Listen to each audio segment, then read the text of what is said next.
কুমিল্লার মুরাদনগর উপজেলার দামগড় ইউনিয়নের ৪ নং ওয়ার্ডে অনুষ্ঠিত বিএনপির উঠান বৈঠক জনসমুদ্রে রূপ নেয়।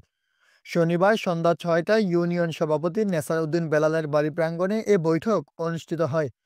এলাকার বিভিন্ন স্থান থেকে আসা নেতাকর্মী ও সাধারণ মানুষের দল পুরো উঠান জুড়ে উৎসব মুখর পরিবেশ সৃষ্টি করে।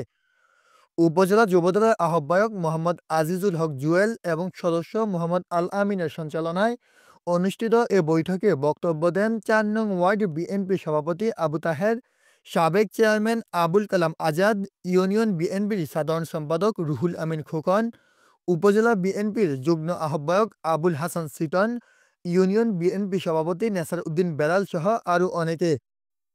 এ সময় ভার্চুয়ালি বক্তব্য রাখেন কুমিল্লা ৩ আসনে বিএনপি মনোনীত এমপি পদপ্রার্থী কাজী শাহ মোফাজ্জল হোসেন কাইকুবাদ।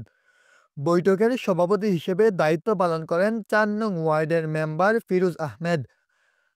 বক্তারা আগামী জাতীয় সংসদ নির্বাচনে কাজী শাহ মোফাজ্জল হোসেন কাইকুবাদকে বিজয়ী করার আহ্বান জানান এবং বিএনপির চেয়ারপারসন বেগম খালেদা জিয়ার সুস্থতার জন্য দোয়া কামনা করেন। অনুষ্ঠান শেষে মোনাজাতের মাধ্যমে উঠান বৈঠকের কার্যক্রম শেষ হয়। মাজহারুল ইসলাম নাইম, বিকল্প টাইমস, মুরাদনগর।